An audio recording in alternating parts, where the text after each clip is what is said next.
It's summer in the South Atlantic, the time when millions of penguins come porpoising ashore to breed. When it's midsummer in the far south, it's midwinter in northern latitudes.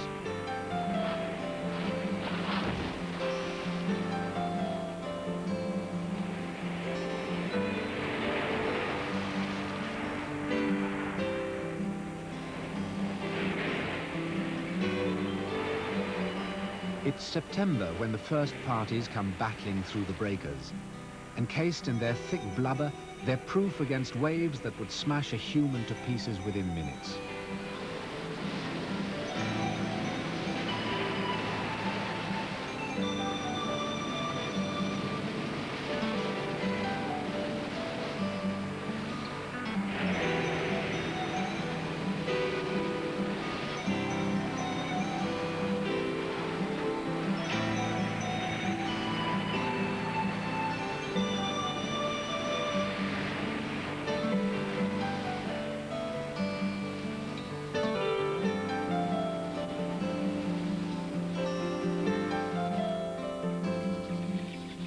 This vast colony on one small island is over 6 miles long and contains more than 3 million birds, not only penguins.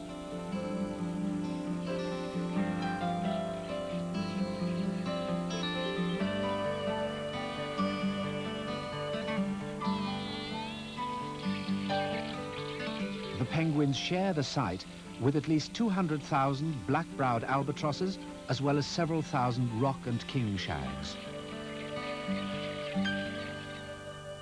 It may come as a surprise that these wildlife wonders in the South Atlantic are British and are therefore as much a British responsibility as the people who live on these islands.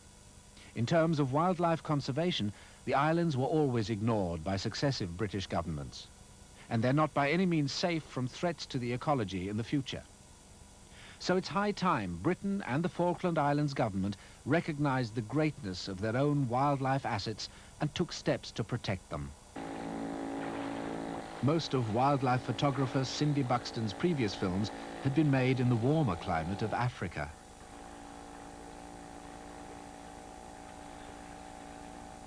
Her assistant was a friend, Annie Price. The Royal Marines and the crew of Forest helped carry the girls' supplies ashore.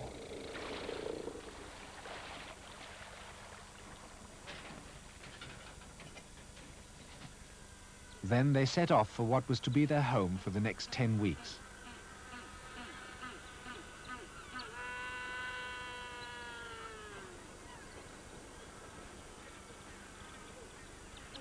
Home was a partly derelict tin hut used long ago by the sheep herders.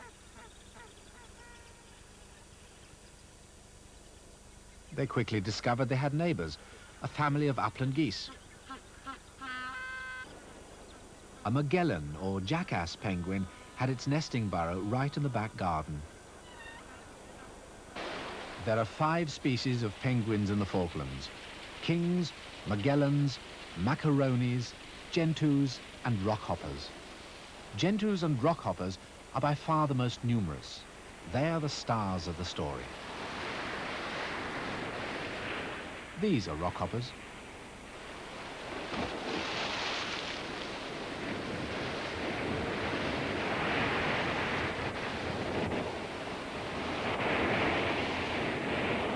Each jump, with feet close together, takes a rockhopper about 1 foot forward.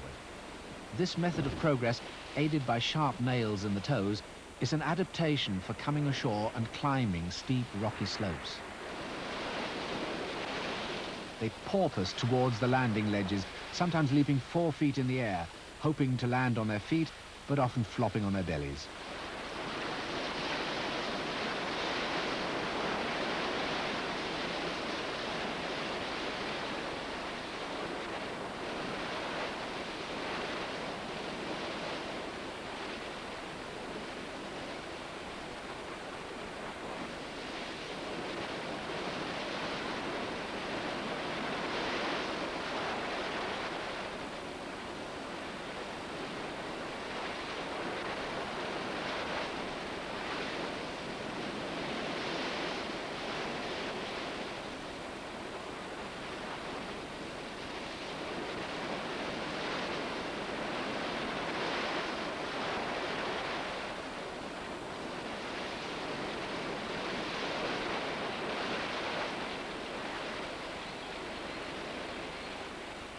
Rockhoppers nest on top of the cliffs in areas unused by other penguin species, so their ability to ascend and descend rugged gullies and rocky paths gives them an advantage.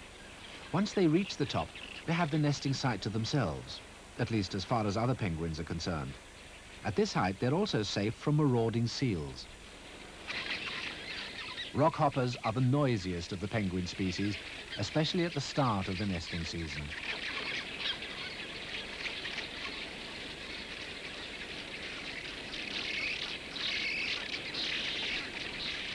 At the same time, they're also one of the most appealing of penguins. The gold crest and the bright red eye give them a somewhat comic dignity. The crest is only fully resplendent on the adult birds.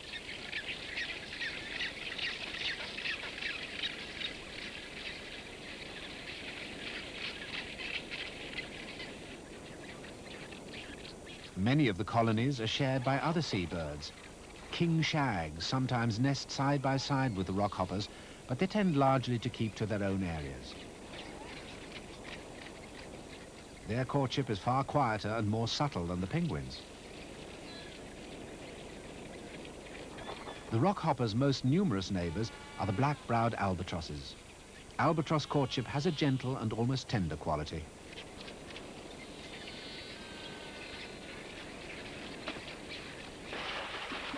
The Gentoo penguins make their landfall at much the same time, though their lifestyle is different. They not only choose shelving, sandy beaches to come ashore, but they use quite different nesting sites to which they waddle rather than hop.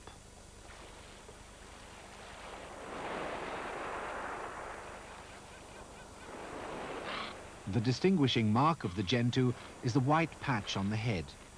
The word Gentoo may come from the Spanish Juanitos, meaning little man. Like the rockhoppers, they nest in much the same site year after year. The long march to the colony is always orderly, determined, and unhurried. Within 10 days of the first party's landing, the colony is full.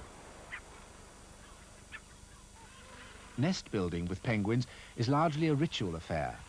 In the Gentoo's case, it's sometimes a matter of balancing small stones.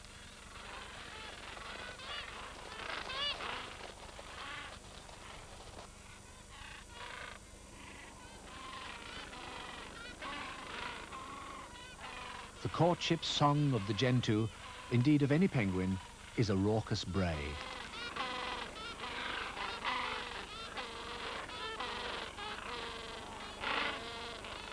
He, or maybe she, finally succeeds. As with rockhoppers, the preliminaries of mating and setting up house are noisy and cantankerous. Pairs form and break up, often to reform. If both have survived the winter at sea, partnerships from previous years are sometimes renewed.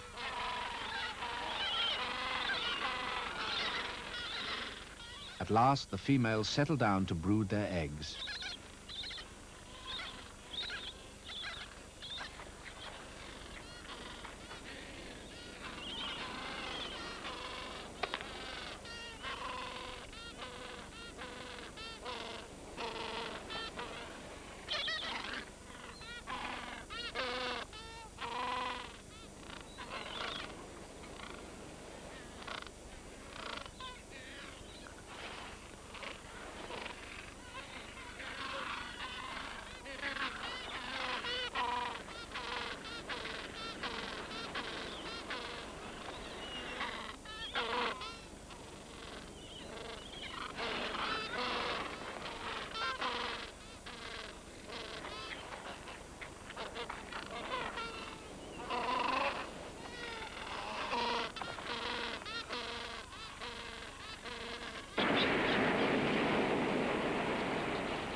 In the rockhopper and albatross colony on Steeple Jason, courtship and nesting is getting into full swing too.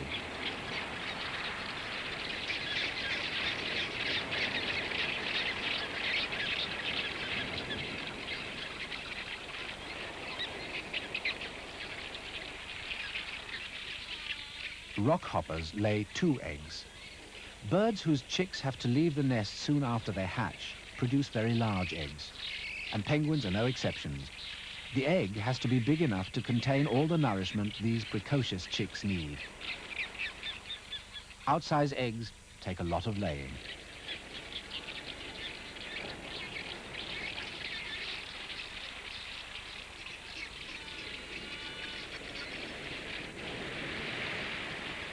The second egg will be more of an effort. It's usually even larger. As soon as the second egg is laid, the female starts incubating, but only for a few hours. Then the male takes over. Penguins are able to drink seawater, dispersing the salt through glands in the head. But at nesting time, fresh water is welcome, and the frequent rainstorms produce plenty.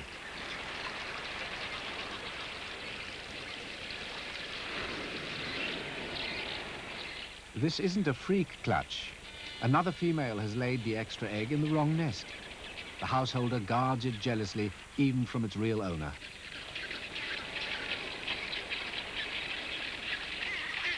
Penguins have no land predators. This could be one of the reasons why they've lost the normal use of their wings. They've no need to escape by flying. But at nesting times, their eggs and young are constantly under attack from the air, mainly by skuas.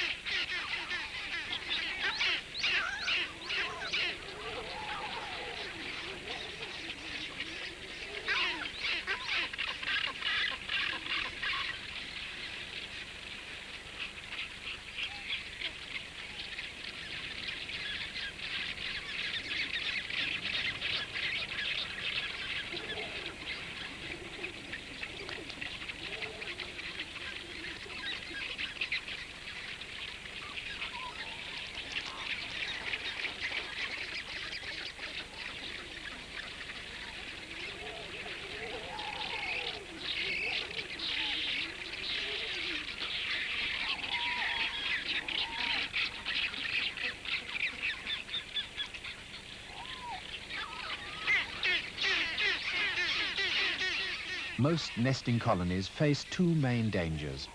Firstly, from attack by bird predators, and secondly, from really bad weather. The penguins have to cope with both.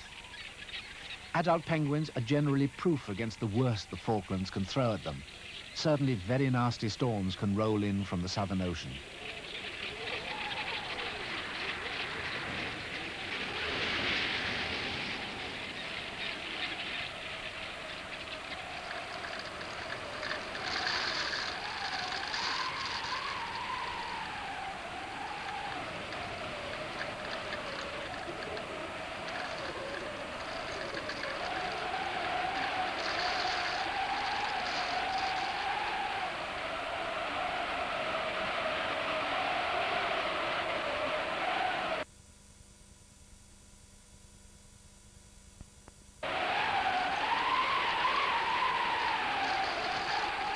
If the winds get to hurricane force, the eggs may be swept away. But the Falklands rarely see heavy snow. And with its thick layers of fat, a penguin's problem is usually not how to keep warm, but how to stay cool. The Falklands climate is not very severe. For much of the year, it's not unlike England in a mild winter. Wet and windy is the usual forecast. Snow seldom lingers for long. Once nesting has started, the off-duty rockhoppers must regularly make the long journey down from the clifftop colony to go fishing. At first, the well-worn path leads down between the hummocks of tussock grass.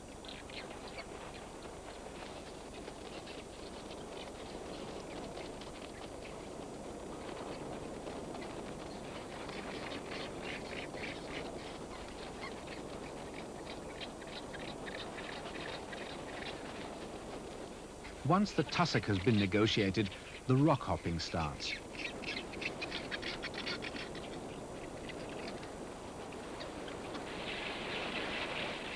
This colony on New Island is at least 200 feet above the sea. Rock hoppers changing over nesting duties often make the journey up and down every day.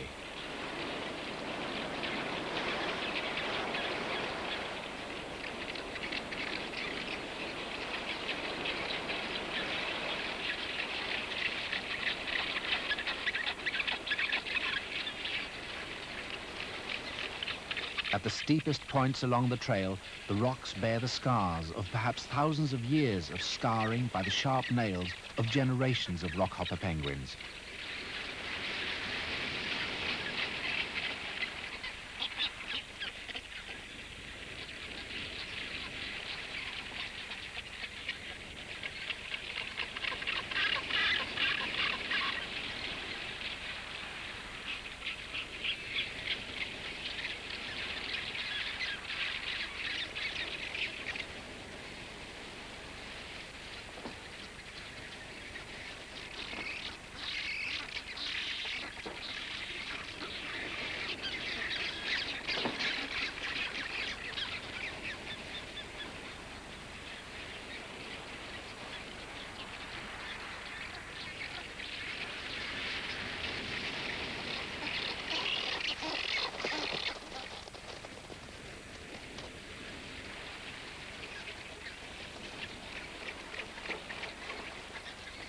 Long tradition has established the best points from which to launch oneself into the sea.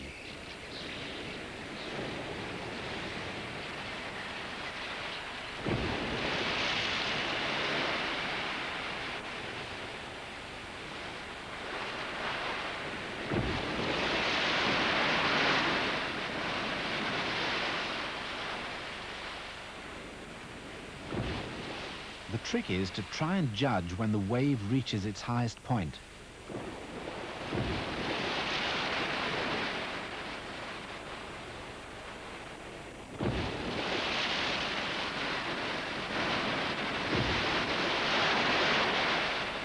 Rockhoppers are very resilient.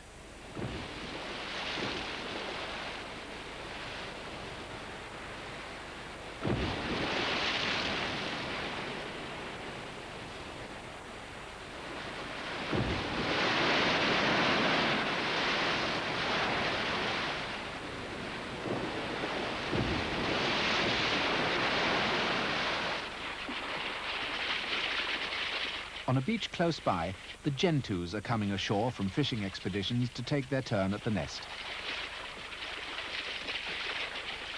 They dart straight for the sandy beach, surfacing only just before running aground.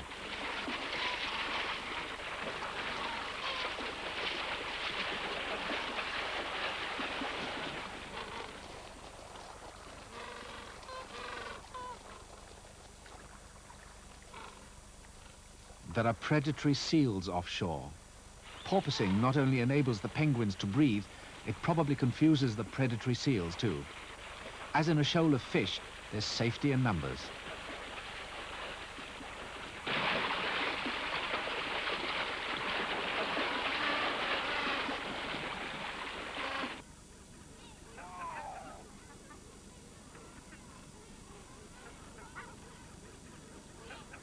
The touching thing about penguins is how completely trusting they are on land.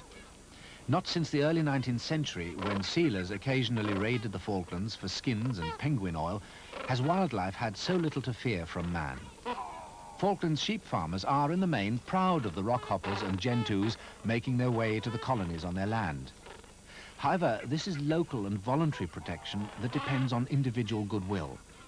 There's no guarantee this will last forever, especially if tourism increases.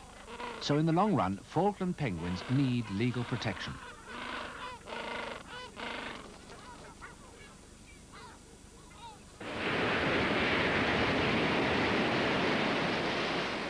For the rockhoppers, low tide produces some landing problems. It exposes thick beds of tangled seaweed called giant kelp.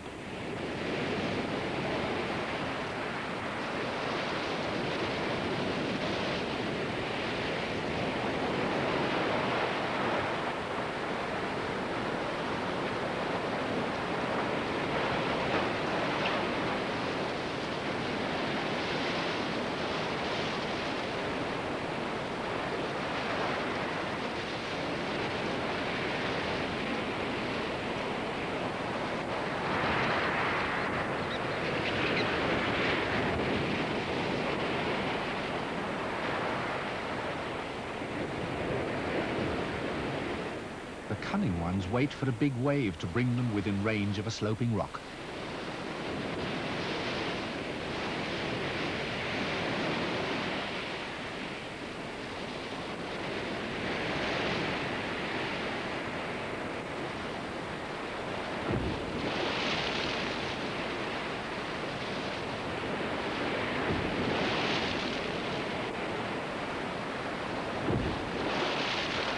rock hoppers returning from the sea often do something that no one has so far explained. Having been in seawater for a number of days, they immediately take a swim in a quiet tidal pool.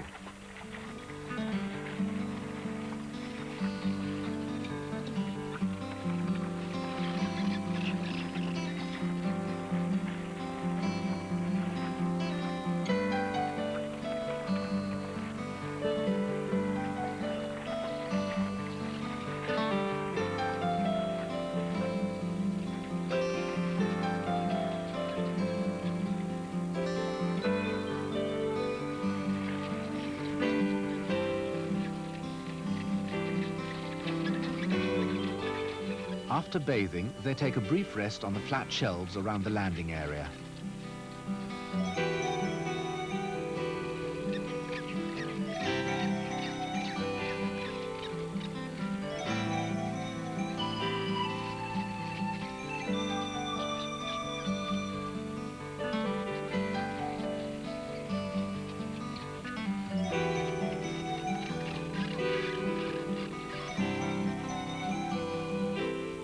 Then, once again, they face the long climb up to the top of the cliff.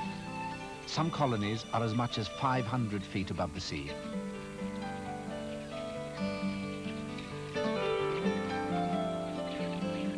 In these huge mixed seabird colonies, the team found they were completely accepted by the residents, including the nesting king shags.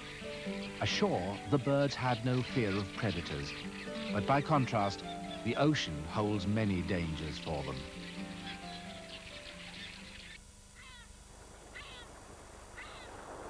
In the Falklands, sea lions are the adult penguins' only predators. The Gentoos seem particularly vulnerable when landing or setting off to sea. The Gentoos appear fully aware when there's a submarine menace patrolling just offshore.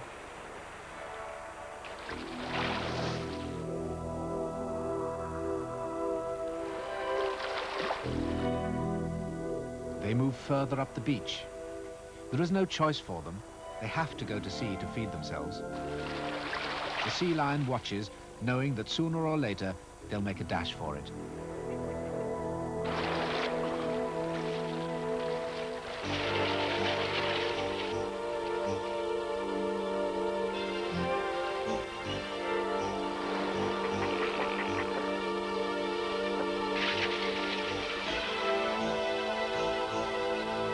The target is more often a penguin returning to shore, perhaps because it's tired and therefore slower.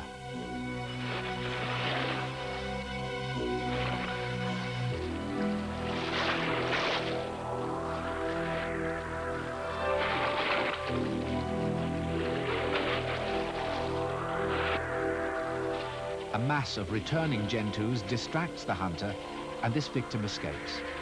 The hunter turns out to sea to lie in wait for an easier target.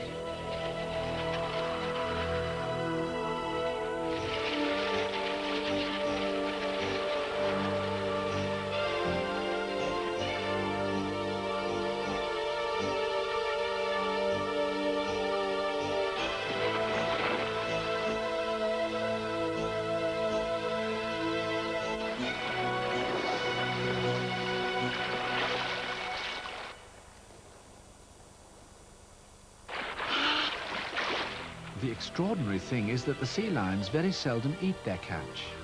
It seems to be a lethal kind of play. The only winners are the giant petrels, who congregate immediately they spot a sea lion hunting. This oil slick is the product of one dismembered penguin. Here are some slow-motion scenes of the encounters that happen daily between sea lions and Gentoo penguins.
The winds that give the seas around Cape Horn their reputation are no strangers to the Falklands. When they strike, they give little warning.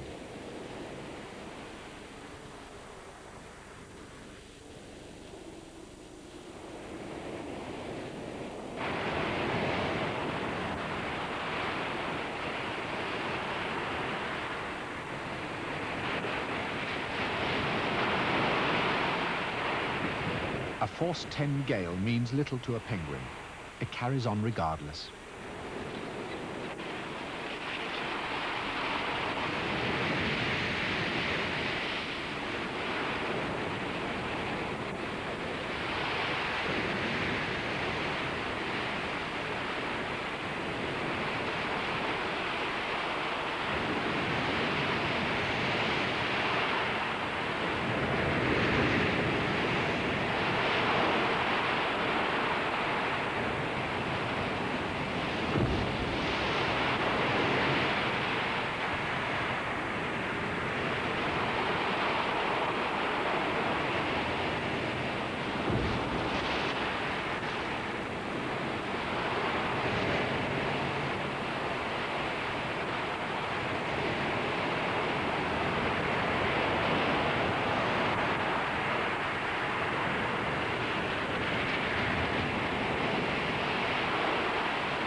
The identical spot 24 hours later.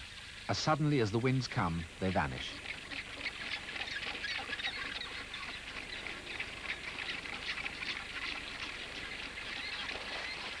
The time is fast approaching when the first chicks will hatch out. At that moment, it's usually the males who are brooding the eggs, so the sleek, well-fed penguins, returning with full bellies from the sea, are most likely to be females.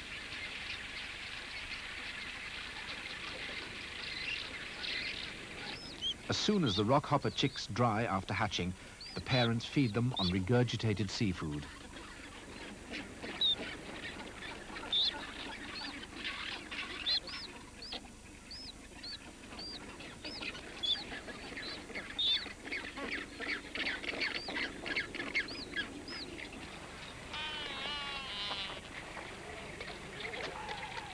In one part of the colony, the black-browed albatrosses easily outnumber the rockhoppers. The albatrosses were equally relaxed about Cindy Buxton filming them.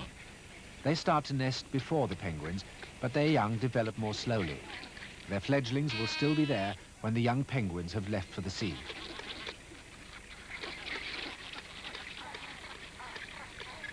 In their cone-shaped mud nests, the albatrosses have a less exacting task than the rockhopper parents. They only lay one egg. Their single chick is less vocal and demanding than the young penguins. The predators have young to feed too.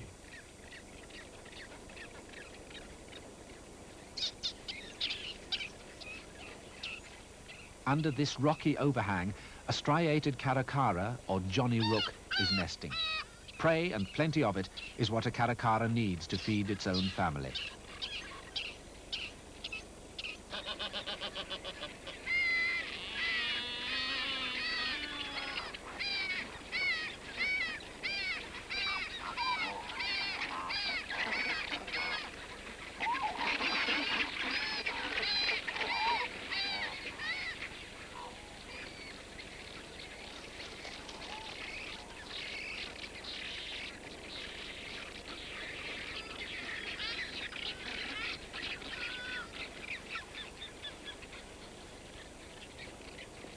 The caracara chick from the first egg that hatched is very much bigger than its sibling, and it gets all the food.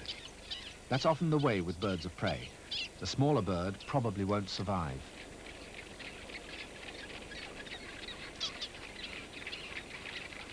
The relentless nest robbers, the skuas, have families to feed too.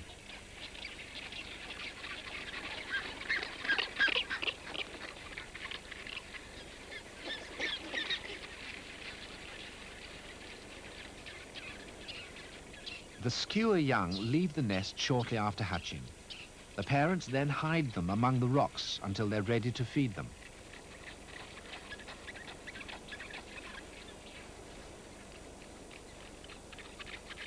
The chick is made to work a little for its meal.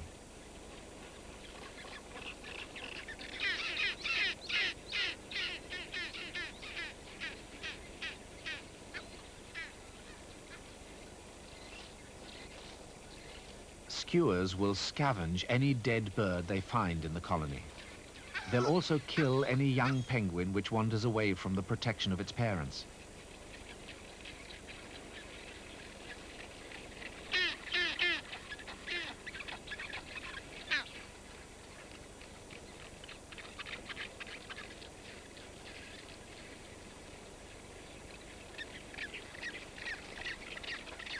These skua young have spotted their parents' kill. One advances confidently, while the other, who may have hatched a day or two later, hides uncertainly.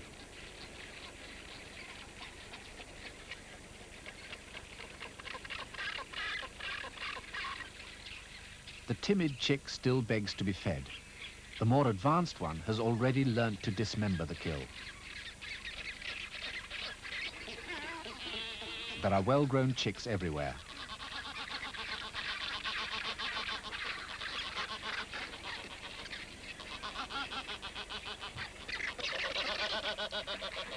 Throughout the whole huge mixed colony, young of all ages must be continually fed.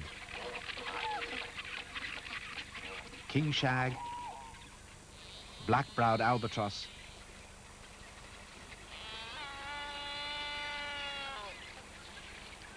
rockhopper penguin, they're all being crammed with seafood.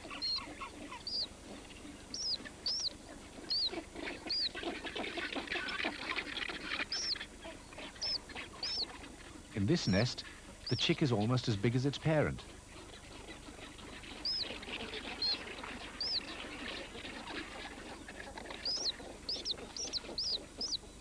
Whatever the size of their offspring, penguin parents are remarkably conscientious, giving them warmth and protection even after they've outgrown the available space.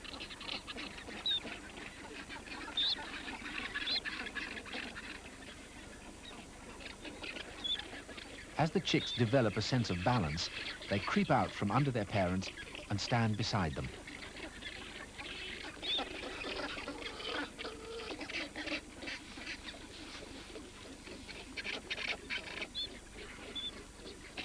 The next stage is for the rockhopper young to form up in groups of the same age, and the parents now go off to fish, leaving them on their own. The young seem to be able to find enough protection from skuas just by huddling together. For the first few days, they'll return to their nesting areas to be fed.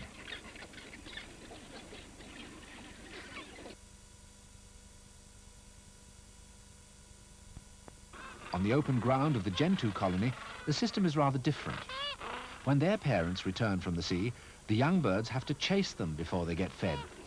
It's training for the time soon to come when they'll have to pursue their own food in the ocean.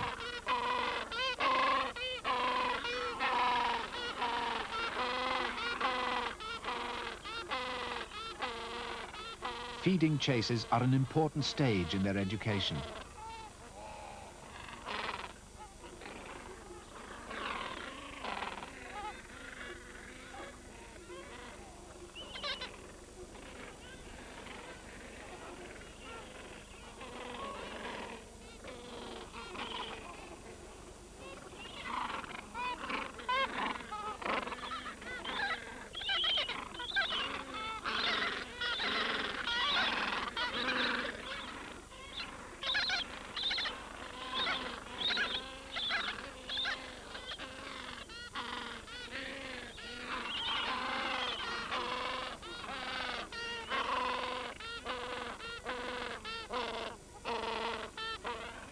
king shags make their young work for food too, though in a different way. The chicks must pester the parents with their beaks before they get fed.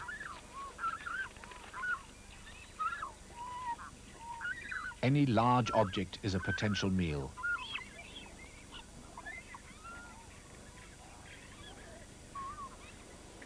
The last stage of the young penguin's development before heading for the sea is to shed all their baby fluff. A penguin has more feathers than any other bird, and when they're all being shed at once, the result is almost like a snowstorm.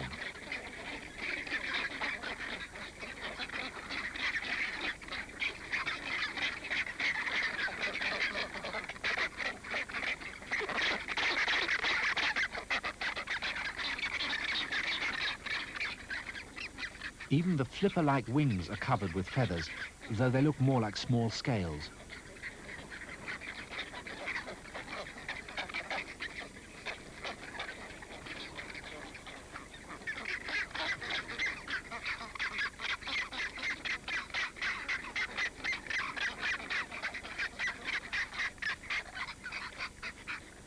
At this stage, they're visited by their parents much less frequently. They're beginning to resemble the adults. The golden eyebrows are developing, but they won't come to their full glory for at least a year.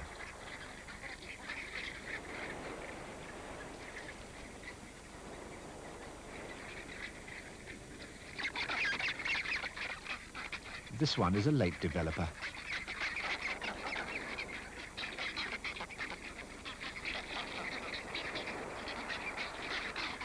When Cindy walked through the colony during this period, the young penguins were slightly apprehensive, but even so, they gave no sign of panic.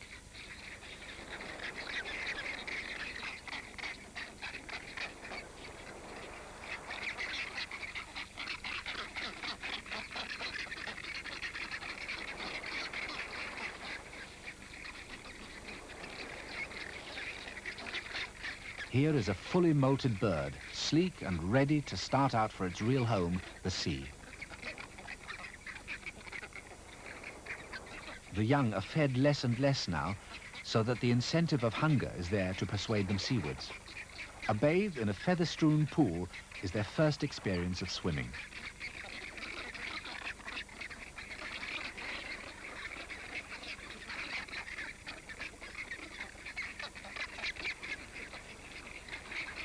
The young venture further and further each day, instinctively using the paths trodden by every rockhopper for centuries before them.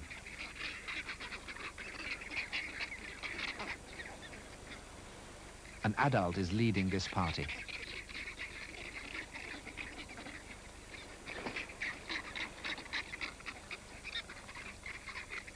Parents look for their own young along the trail to give them a bare minimum of food.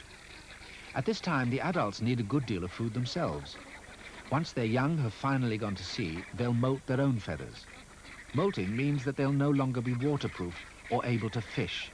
So once they've got rid of their families, they face 2 or 3 weeks fast.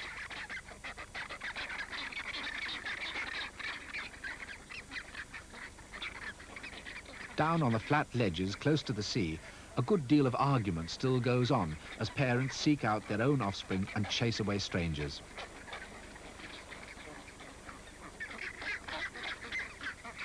There are newly fledged shags in the gathering.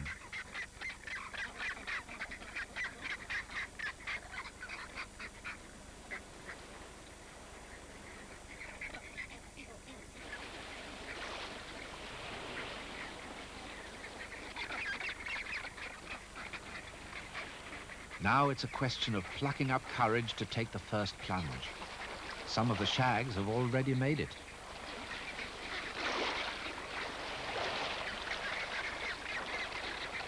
One brave young rockhopper leads the way, and away they go.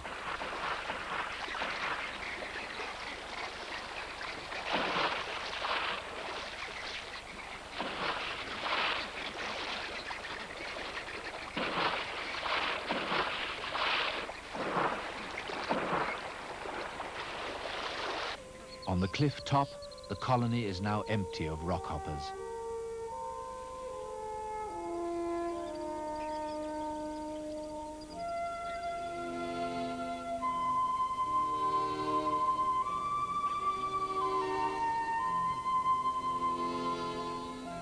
The only occupants are the photographers and the slow-to-mature black-browed albatross young.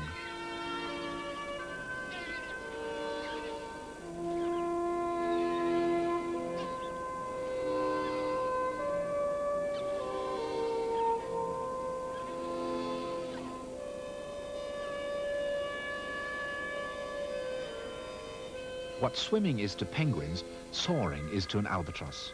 Both are masters of their respective arts. But an albatross needs longer to acquire the skills necessary to travel the stormy Southern Ocean.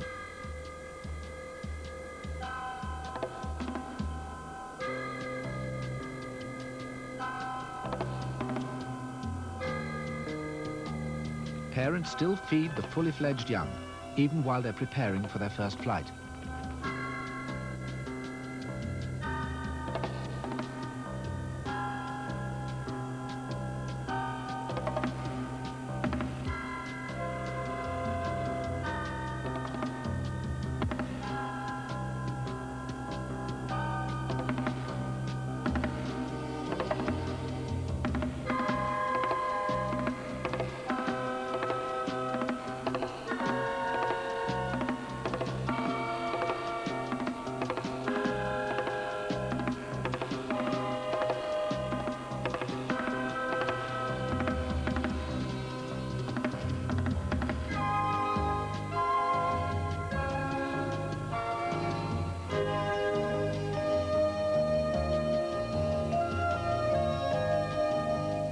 One dusk or early morning, they'll follow their parents out to sea and become masters of the wind. The colony will finally be completely deserted.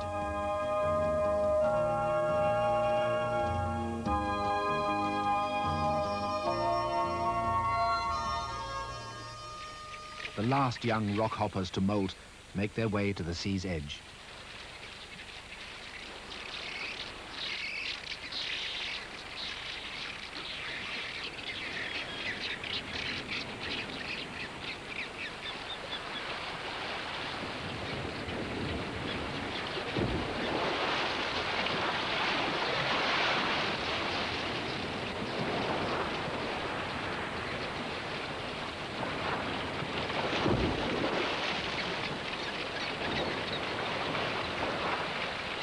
The young of this season won't disappear from sight of land immediately. They'll stay close to shore for a while, gaining confidence in the surf, learning all the skills of diving and swimming, and most important, how to catch krill, squid, and small fish.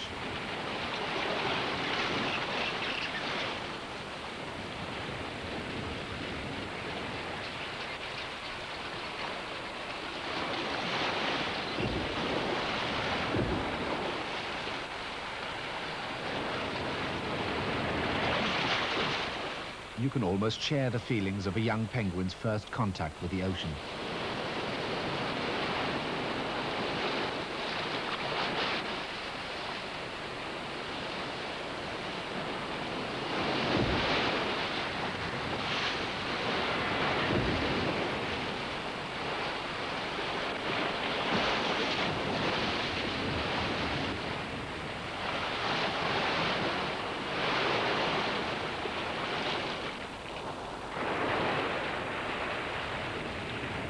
Next year, they may come back to the area where they were hatched, but they won't be ready to breed until they're at least 3.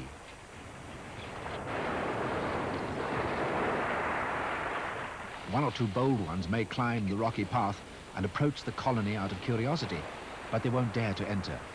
They're certain to be attacked and driven off by the adults. So mostly they'll hang around, sunbathing and swimming. Penguins live a long time, 25 or 30 years maybe, so they can afford to wait until they're more experienced before they raise their own young.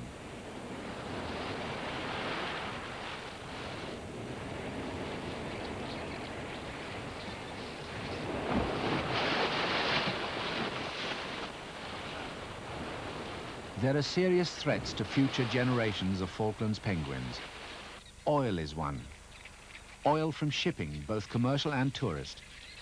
There's also a chance that undersea oil may be found between the Falklands and South America. If so, then oil rig accidents present a terrible threat to the penguins. Again, most countries have declared a 200-mile fishing limit.